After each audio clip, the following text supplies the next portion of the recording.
부활절 맞이를 예비하는데 초대교회 성도들이 주일 아침마다 만나서 했던 인사로 같이 인사하는 게 의미 있을 것 같아요. 초대교회 성도들 주일 아침에 만나서 뭐라고 인사했냐면, 옆 사람 보세요. 예수님이 다시 사셨습니다. 주님이 다시 사셨습니다. 예배 마치고 헤어질 때는 뭐라고 인사했을까요? 주님 다시 오십니다. 옆 사람 인사, 주님 다시 오십니다.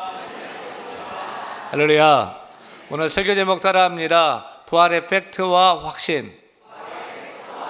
부활의 팩트와 확신. 세상에서 가장 무서운 사람은 어떤 사람일까요?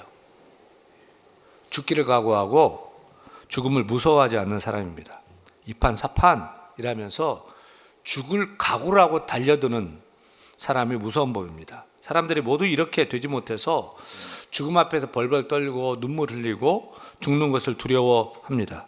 하지만 어차피 죽을 것이라고 생각하며 죽기로 마음먹으면 마음도 편하고 용기도 나는 것도 봅니다. 그러면 세상에서 가장 어리석은 사람은 누구일까요? 죽음이 모든 문제의 해결이라고 생각하는 사람입니다. 죽으면 그만이다 생각해 죽음으로 문제 해결을 보려는 사람입니다. 그래서 나 하나 죽어버리면 되지 않느냐며 자살을 하거나, 그깟 놈은 죽여버리면 해결되는 거야 라며 끔찍한 범죄를 꿈꾸는 사람도 있습니다. 문제 해결을 죽음으로 해보려는 거죠. 참 어리석은 사람이죠. 하지만 위의 두 경우는 이러나 저러나 모두 삶을 포기하는 사람이고요, 죽음에 대한 잘못된 인식을 가진 사람들이라고 생각이 됩니다. 그런데 세상이 감당치 못할 사람이 있어요. 어떤 사람일까요? 히브리서 11장 38절 보면 같이 읽습니다. 이런 사람은 세상이 감당하지 못하느니라고 했거든요. 히브리서 기자가 말하는 세상이 감당하지 못하는 사람, 어떤 사람일까요? 이판사판, 어차피 죽을 것, 무섭게 덤비는 사람일까요? 아니면 죽으면 그만이다며 삶을 포기한 사람일까요? 세상에 감당하지 못하는 사람, 어떤 사람일까요? 죽음을 초월한 사람이에요. 다시 말하면 부활신앙을 가진 사람이에요. 여러분, 죽더라도 장차 나는 다시 산다는 부활신앙을 굳건히 가진 자를 세상 누가 감당할 수 있겠습니까? 그렇다면 여러분은 죽더라도 다시 산다는 부활신앙 가졌습니까? 예수님이 부활하셨으니 그 부활에 예수님 믿는 나도 장차 부활할 것이다 고 믿는 부활신앙으로 살고 계십니까? 예수 부활이 바로 내 부활이라고 믿습니까? 우리 다 그렇게 되기를 축원합니다. 축원합니다. 혹시 우리 가운데 목사님 이빨이 너무 센 거 아니에요? 어떻게 사람이 죽었는데 다시 살아요? 말이 안 되잖아요. 저는 성경 말씀 다 믿어도 부활만큼은 안 믿겨져요 라고 하는 분 계실 거예요. 제가 교회 카페를 지나가는데 난 다 믿어도 부활을 안 믿겨져. 어떻게 죽은 사람이 다시 살아? 난 못 믿겠어 라고 하는 소리가 들으려고 해서 들은 건 결코 아닙니다. 지나가다가 들렸어요. 근데 우리 동네 사람이 커피 마시면서 한 얘기가 아니었고요, 교회에 오래 다닌 집사님이 그렇게 말씀을 하셔요. 그래서 제 가운데 야, 그렇구나, 그렇게 교회를 오래 다니고 그렇게 말씀을 들어도 야, 부활에 안 믿겨주는구나 이런 생각을 했어요. 그래서 오늘 설교 제목 이렇게 정한 거예요. 따라합니다. 부활의 팩트와 확신. 저는 부활신앙의 핵심은 팩트와 확신에 있다고 봐요. 팩트란 정말 예수님이 정말 부활했느냐는 팩트 체크예요. 확신은 그러면 우리도 예수님처럼 부활할 것이냐는 믿음에 관한 문제예요. 그래서 우리 모두가 세상 앞에 판판이 깨지는 인생이 아니고 세상이 감당치 못하는 부활신앙을 가진 자로 서야 될 줄로 믿습니다. 여러분, 예수님이 정말 죽었다가 다시 살았습니까? 부활이 정말 사실입니까? 아니면 예수님을 따르는 제자들이 허구로 서로 입맞춰서 지어낸 것입니까? 제가 책 한 권을 소개해요. 예수는 역사다, 리스트로벨이 쓴 책입니다. 이 책이 대단한 책이에요. 전 세계적으로 1400만 부가 넘게 팔린 책이에요. 기독교 서적인데 1,400만 부가 넘게 팔린 거죠. 이거 있을 수가 없는 일이죠.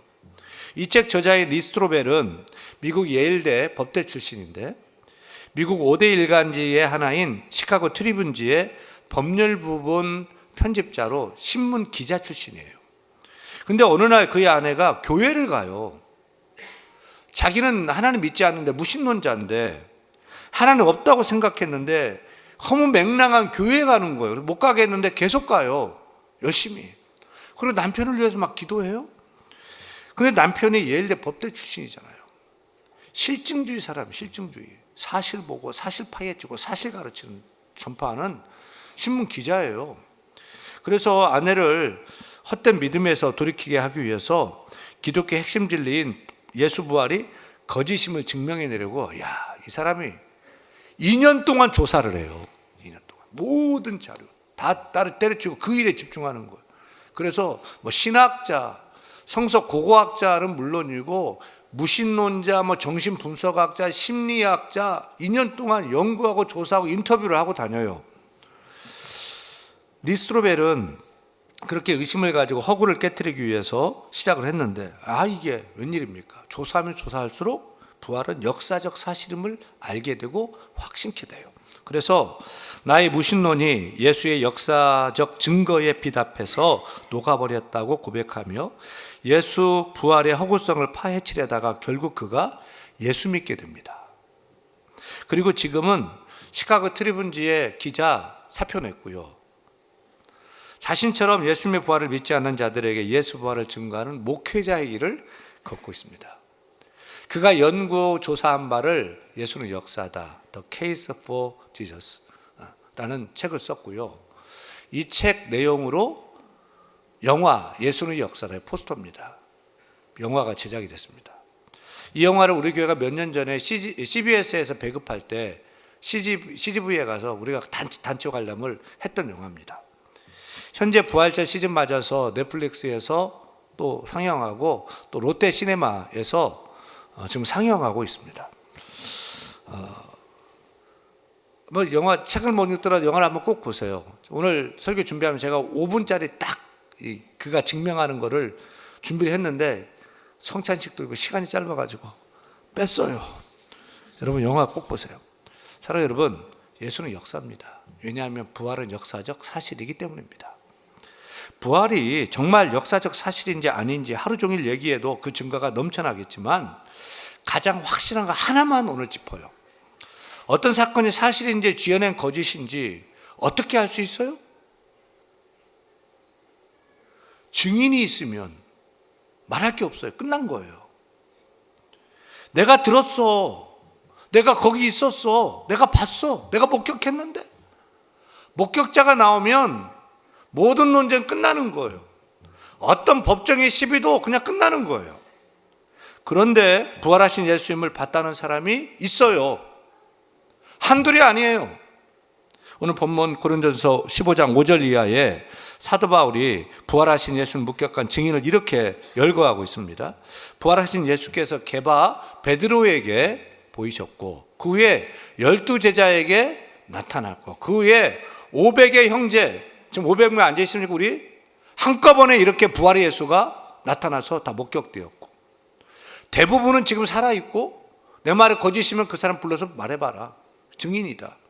몇몇은 죽었는데 그 후에 사도들에게 또 나타났고 야고보, 예수님 동생 야고보 안 믿었거든요. 그 야고보에게 나타나서 야고보가 변화됩니다.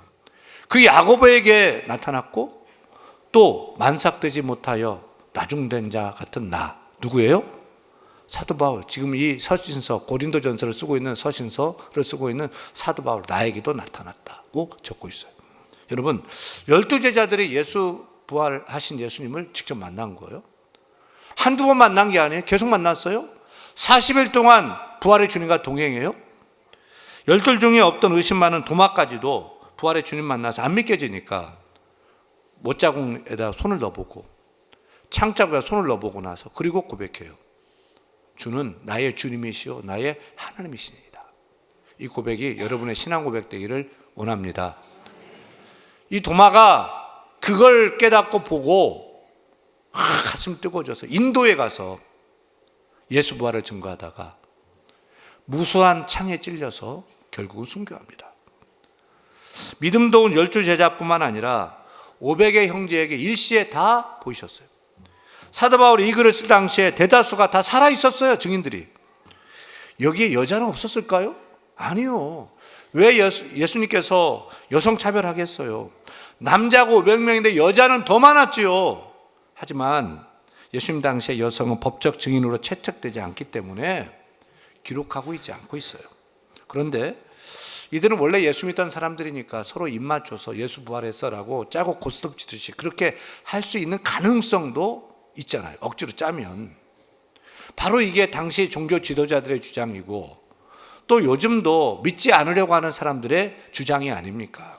그런데 당시 종교 지도자들이 아주 골치 아파했던 사람이 있는데 누구냐면 원래 예수 믿던 제자들, 그래서 뭐 부활했다 막 증거하는 제자들이 아니고 원래 예수를 적대했던 사람이요, 반대했던 사람이 예수 부활을 믿고 이제 증거하는 사람이 되어버리는 거예요. 그 대표자가 누구냐? 사도 바울이에요. 저는 하나님의 신의 한 수라고 생각하는데 이 사울이, 이 청년이 회심한 거예요. 원래 예수 부활을 외치는 사람들을 찾아가서 잡아 죽이고 족치고 핍박하던 사람이 변화돼 버린 거예요. 왜요? 자기 두 눈으로 직접 만나버린 거예요. 없다 했는데 직접 만나버린 거예요. 그래서 그가 인생이 변해요. 인생관이 변하고 가치관이 변하고 세관이 변하고 180도 변하고 인생의 방향이 변하고 목표가 변하고 이제는 예수 부활을 증거하는 자로 일하는 거예요. 여러분, 이 정도면 예수 부활의 팩트가 아닙니까? 목격자가 있어요. 한둘도 아니에요. 수십 명도 수백 명이에요. 게다가 반대했던 사람들이 만나가지고 파헤치려고 했던 사람을 만나가지고 이제 증거하는 사람이 된 거예요. 사랑하는 여러분, 예수 부활은 역사입니다. 사실입니다. 아멘입니까? 거짓은 언젠가는 다 드러나기 마련이잖아요. 하지만 지난 2000년 동안 예수 부활은 끊임없이 공격받았지만 공격받을수록 예수 부활은 역사적 사실이기 때문에 더욱더 견고해지는 것을 봅니다. 따라서 우리도 예수 부활은 팩트임을 알고 믿는 자가 다 되어야 할 줄로 믿습니다. 그러면 두 번째 질문인 우리도 예수님처럼 부활할 것이냐는 확신의 문제를 생각합니다. 사도 바울은 이렇게 말하죠. 그리스도의 부활이 없다면, 진정 죽은 자가 부활한 자가 없다면, 죽은 자의 부활이 없다면 우리는 세상에서 가장 불쌍한 자이리라고 말합니다. 왜요? 부활신앙은 우리가 믿는 기독교의 가장 핵심 교리인데 부활이 없다면 막말로 우리 다 지금 헛짓거리 하는 거잖아요. 그리고 윤 목사는 여러분에게 최대 사기꾼이잖아요. 부활이 가짜이고 부활이 없다면 말입니다. 그런데 어때요, 여러분? 하나님의 아들 예수님이 부활하셨습니까? 성경대로 죽으셨다가 성경대로 장사 지낸 바 되었다가 사흘 만에 성경대로 다시 사셨습니까? 예수님이 정말 부활이 사실입니까? 예, 부활은 역사적 사실이거든요. 그렇다면 20절 말씀 같이 읽어요. 20절, 그러나 이제 그리스도께서 죽은 자 가운데서 다시 살아나사 잠자는 자들의 첫 열매가 되셨도다.